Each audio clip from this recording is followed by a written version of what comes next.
objeto rectangular tiene base y altura y ya nos dice sus constantes de concentración de esfuerzos en las esquinas, ¿no? Según un proveedor.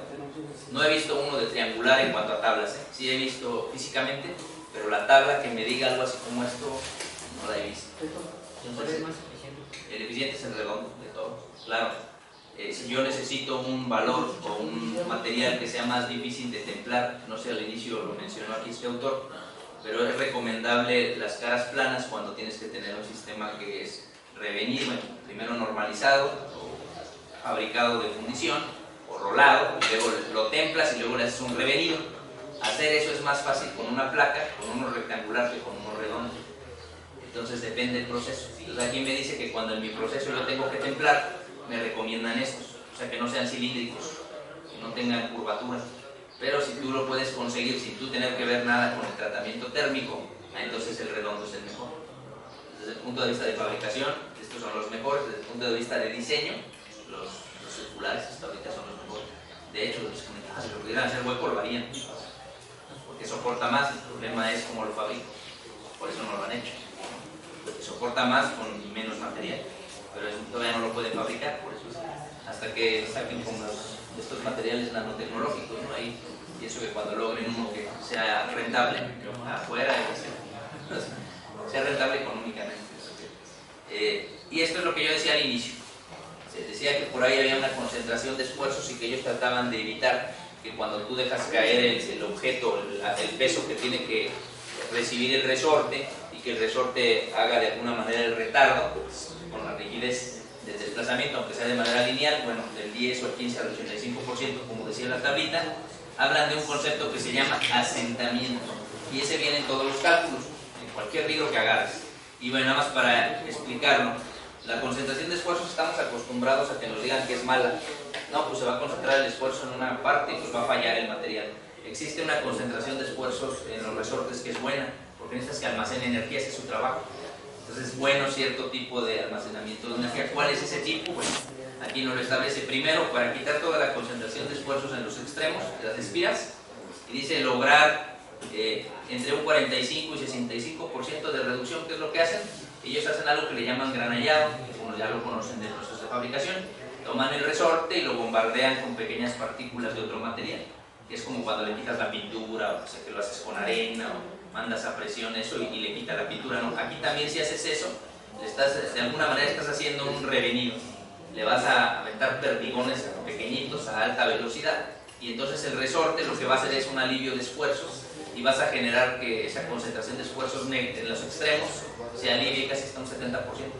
O sea, va a mejorar mucho el resorte. Claro, el resorte es sujetos a carga estática. Si es un resorte a fatiga o cíclico, no le sirve eso para nada. Pero bueno, es lo que dice aquí. Eso le llaman asentar, ¿no? Hacerle un granallado. Lo vamos a asentar. Pero existen esfuerzos que son buenos, o sea, concentración de esfuerzos, que dice que si yo le hago el granallado al sistema, pues le va a ayudar en los extremos, va a liberar esfuerzos, pero en todo lo demás de la espira lo puede hacer un poco más resistente. Ese es el concentración de esfuerzos benéfico. O sea, por un lado le ayuda al cuerpo del resorte, y por otro lado en los extremos libera tensión. Entonces el granellado, ¿no? Entonces más para que lo tengas presente ahí, ellos lo hacen. Y bueno, nos lo explica. ¿Y cuánto aumenta el esfuerzo en el cuerpo? ¿Cuánto mejora de un 10 a un 30%? Eso es lo que mejoraría. ¿Cuánto pierde de concentración de esfuerzos en los extremos? Hasta un 60%. El granellado lo he visto, no me ha tocado ver los que lo hagan en el resorte en sí, pero en las piezas mecánicas sí es muy común. Bueno, eso es lo que me menciona ahí este autor. Y bueno, es creíble hasta cierto punto. Es a lo que se refiere. Aquí está lo que decíamos de evitar que se deflexione. Aquí es con un DCL, ¿no? Si lo sujetas en los extremos, pues no siempre le pones un tubo ahí en medio, le pones un casquillo y listo, no evitas eso. Eso es lo que menciona en cuanto a los cálculos. Último concepto, que es carga invertida. Se refiere a que los resortes, al contrario a lo que creemos, no son bidireccionales. O sea, yo tengo un resorte a compresión y pues lo voy a probar tantito a tensión. No, no puedes hacer eso. El resorte, si es a compresión, solo le vas a aplicar compresión. Si lo usas para otra cosa, va a ser una falla catastrófica. Entonces es una recomendación, no son bidireccionales. Y en México se da mucho. Pues tengo el resorte, ahorita lo convierto a tensión. Lo estiro tantito, se separan las espiras y luego ya lo uso. O en los carros también se da, dejarlo recorto y luego ya con eso lo puedo utilizar. Entonces no es factible eso. Para vida útil no, que todos los diseños están basados en vida útil, ¿no? Garantizar sabe cuántos ciclos va a poder realizar el resorte.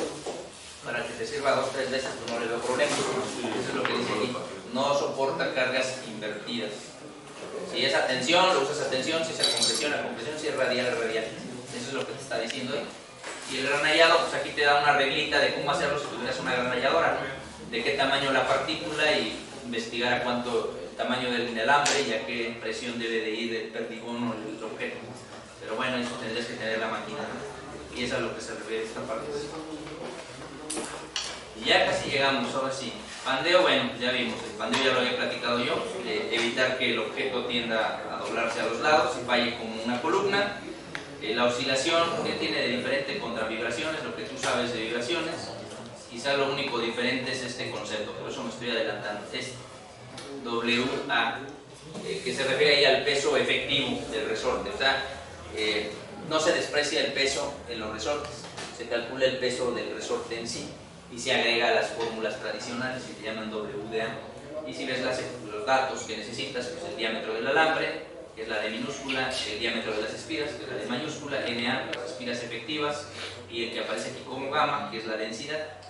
Entonces hay que calcular el peso, aunque sea empíricamente, si no lo tenemos para directamente nosotros medirlo, pesarlo o caracterizarlo, y después ya lo usas en alguna formulita típica de frecuencia, tanto circular como lineal. Bueno, lo que me dice el autor, y con eso ya estamos listos para nosotros llevar a cabo un ejercicio. Vamos a ver si es cierto, ya más o menos lo entendemos. Vamos a ver el primer ejemplo, ahí vienen como 7, nomás voy a ver 3.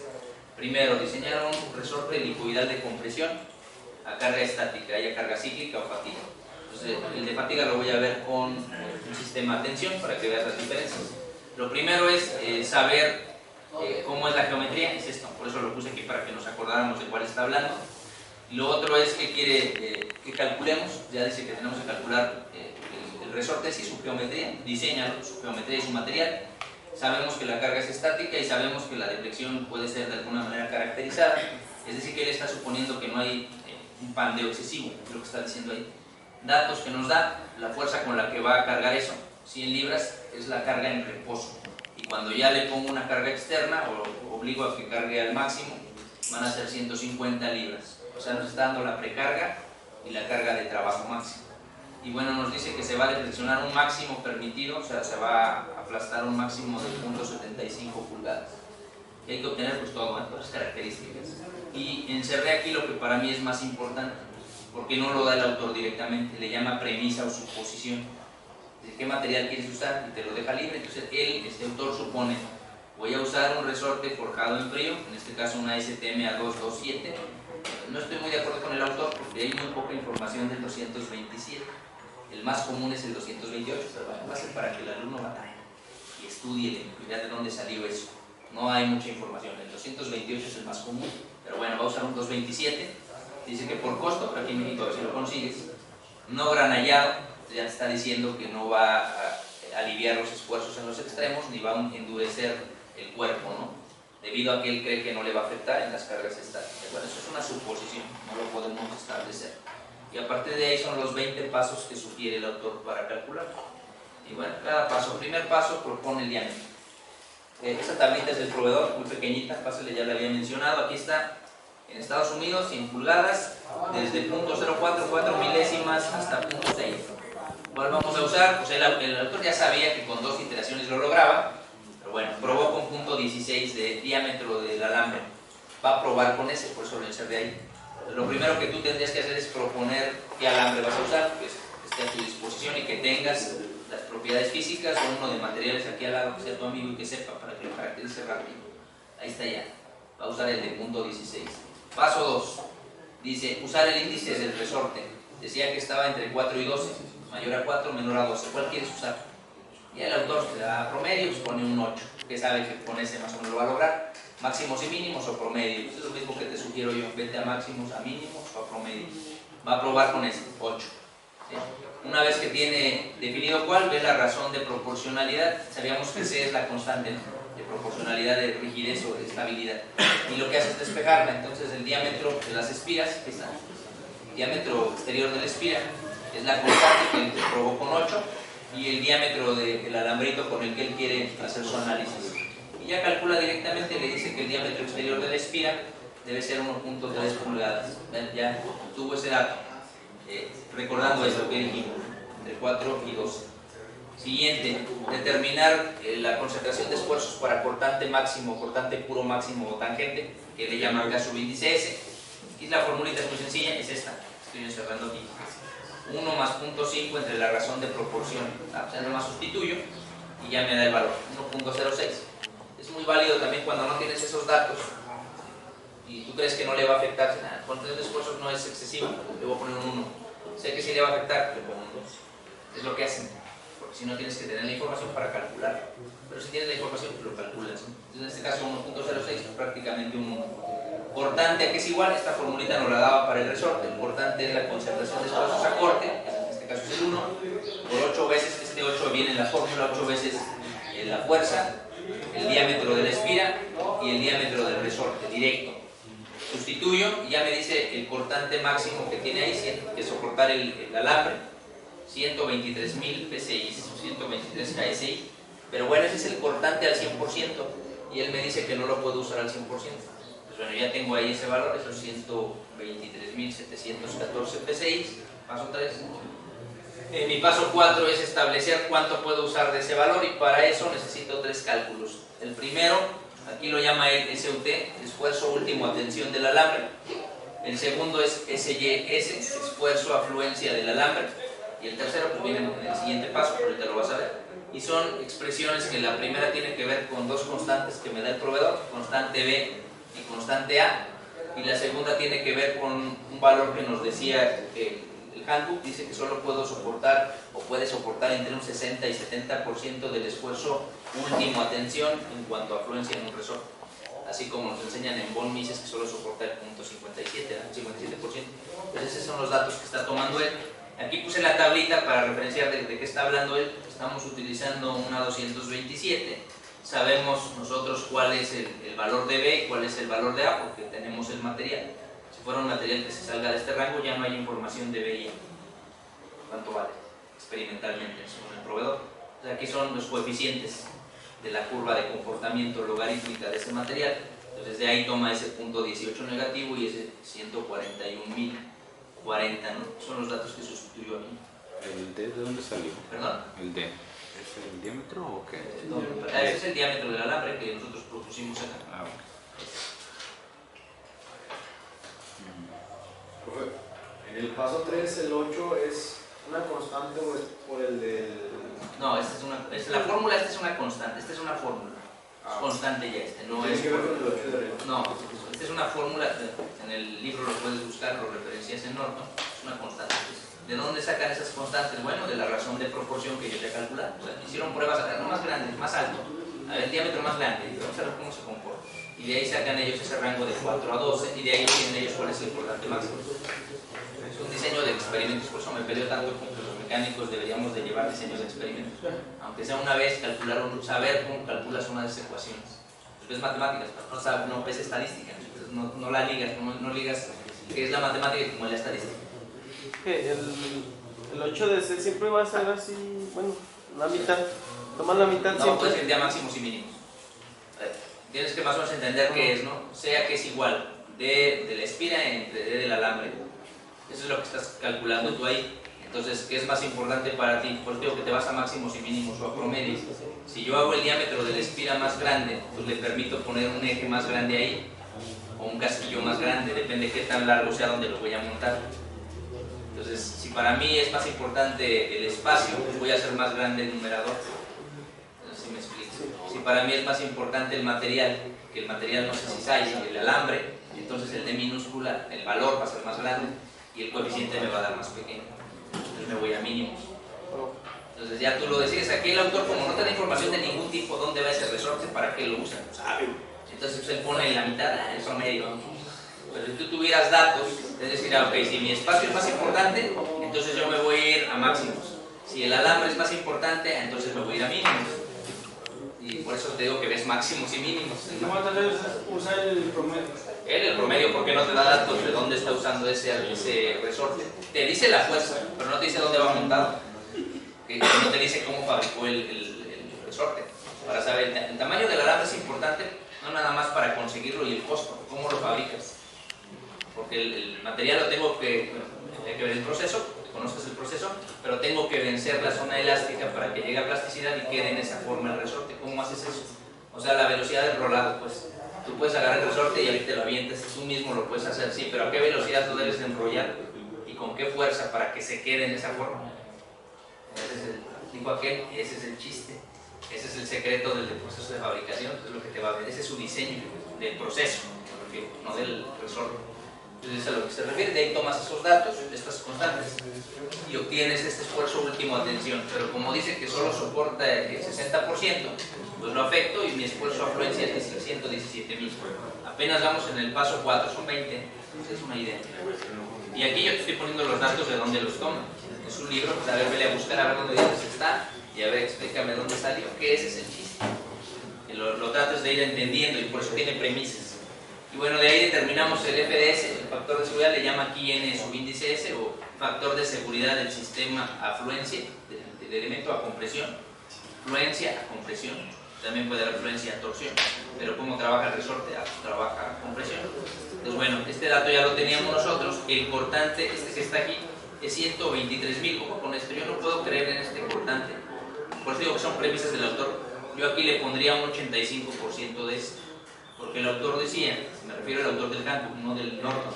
El del handbook decía que él solo podía saber cuánto soporta el alambre de un 15 a un 85% de la carga.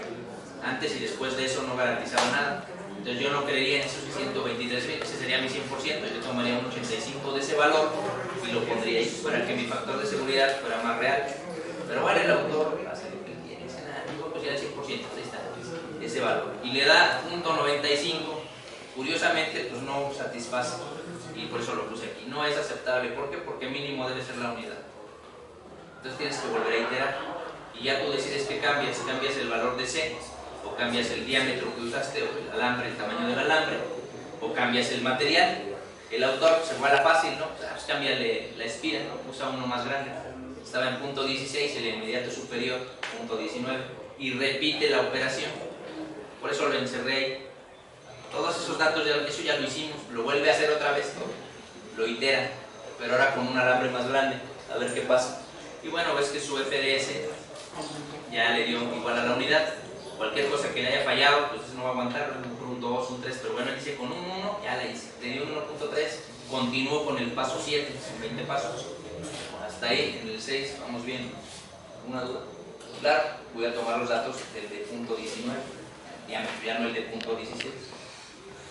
Siguiente paso, hasta aquí sería el paso 6, el 7, soy literal, ¿no? 8. Alcanzar el valor de la constante, es decir, verificar la constante del resorte, ideal, no real. Entonces la fórmula ya está ahí establecida, el único dato, y yo lo encerré ahí, esa es la duda que a mí me surge cuando yo veo este autor. El valor del diámetro, ya dijimos que punto 19 lo iteró, el valor del diámetro de espira ya lo habíamos calculado, el valor de cantidad de vueltas efectivas lo podemos suponer, él me lo da, el autor me dice que nunca me da el dibujo. Entonces, en una parte inferior del documento me dice que él va a considerar 1.54 espiras efectivas como supuesto, me da la cantidad de vueltas y la afecta por un cuarto menos, por el punto 25 que decía ahí el autor, y con ese dato él me da el 1.54. En la realidad me debía dar el dibujo y yo contarlas 1, 2, 3, 4 y ver si es plana, cuadrada, y le resto un 1 o le resto un 2. Como no me da nada de eso y veo que es una parcialidad, no me lo está dando en un número entero. Entonces sé que lo hizo afectándolo, restándole un cuarto del valor. Entonces es un dato que él me da, o me da el dibujo o me da el dato. Es más fácil si te da el dibujo que no las cuenta. Pero este dato en ningún lado aparece en todo su catálogo. Sabemos que es el esfuerzo cortante del alambre. ¿Cuánto soporta el cortante del alambre? Como el módulo de Young, pero el módulo a corte que viste, ¿no? Pero no aparece en ningún lado. O sea, existe para el acero, sí, pero para ese acero en particular, en su libro no está, pero si me voy a catálogos de proveedor sí lo encuentro, por eso lo estoy encerrando, yo tendría que buscarlo. Son los catálogos que les mostré al inicio, que hay algunos que tenemos que buscar nosotros, ¿no? Cualquiera de los que puedas encontrar tú, tanto en abstracts, ese es un abstract de la Universidad de Madrid, donde viene ese dato. Otro podría ser con algún Tenemos alguna STM derogada de hace 20 años que sea gratuita, en donde puedas encontrar algo de información. Una STM, acero utilizado para alambre, obviamente es un acero rolado en frío y utilizado para resortes, y pues ya es una versión gratuita, y aquí ya vienen las características en que lo usan y las características mecánicas. De acuerdo al diámetro, sus características, pero están en función de una clase o un agrupamiento, los agrupa. En este lo encuentro también en este abstract. Y otra manera de encontrarlo es con el catálogo de algún proveedor, en donde vengan los materiales, pero el más común es este, el 228, el 227 no está en el catálogo del proveedor. En una STM sí, con el proveedor no, pues tomas el del A228, que es muy parecido a ese que nos dio, pero no aparece en todo el documento el 227, hablo de un proveedor, no de una STM. Sí aparece, pero solo el del 228, y bueno, en este caso el sistema inglés, internacional, hay que pasarlo a inglés. Bueno, de ahí observo yo que efectivamente es ese dato, nunca me lo dio él, ¿no? Ese que está aquí, dice que tú tendrías que catalogar. ¿Por qué no nos lo da? Porque es más raro. Sí hay, pero no para resorte, no es muy común. De hecho, el G también que tú conoces no es común que lo calcules, no todos tienen la máquina para hacer esfuerzo aporte. Tienes la detención y compresión, pero la otra es más rara. Esa máquina funciona y es un loco. Ahí tienen una funcionando, no sé si calcularon el módulo aporte en las pruebas que hicieron descriptivas. El de tensión me imagino que sí, el de corte, ¿qué tanto va a calcular? Les digo, por mis tiempos nunca se calculó el de tensión, sí, el módulo, yo lo calculábamos ahí en la máquina, lo hacíamos y lo calculábamos, pero el otro jamás, y es al que se refiere. Y vamos ya en el 9, suponer los extremos, y vean cómo es suponer, nunca te dice cómo son, él los supone cuadrados y esmerilados, como los pudo suponer planos, como los pudo suponer como él quiera, ¿no? Le restas un 1 o le restas un 2, él supone el peor de los casos, entonces va a considerar en su sistema que le va a restar un 2, sí, pero ese era el valor efectivo de espiras, el valor total lo despeja, sí, sería el equivalente, ¿no? Sumarle. La fórmula es NA, NA igual a NT menos 2, lo despeja, pues NT es igual a N más 2, obviamente, pero está poniendo el peor de los casos, y ya dice que son 10 espiras, todo eso te lo evitas con el dibujo técnico, pero bueno, y nos vamos a quedar hasta estas tres, Después determinamos la altura de cierre. Si ubicamos cuáles son estas, ¿a qué se refiere altura de cierre? Al inicio los puse. Eran 3 alturas: cuando el resorte estaba libre, cuando tenía precarga, cuando tenía carga máxima y cuando estaba siendo impactado. Son esas 4 alturas. Y él le llama altura de cierre al efecto que tiene el fenómeno de aplicarle la carga. Lo que se va a deflexionar cuando le aplicas la carga. Eso le llama altura de cierre con la precarga. Con la carga estática del objeto. Y él le llama LS. Ya nada más el diámetro por el número total o efectivo, no efectivo, total más bien, de espiras o de vueltas. Y ya calcula de cuánto aproximadamente va a ser, 1.9 pulgadas, 2 pulgadas, que tendría de tamaño nuestro resorte, ¿no? Por eso al inicio lo puse aquí, al inicio. Cuando lo aplastas es el LS. Y bueno, lo que nos faltaría son los últimos dos, cuáles decía calcular o suponer la deflexión, porque no nos dice cuánto se flexiona, nos da un rango. Estaba en punto 70 y tantos, algo así decía. No, 70, punto 76.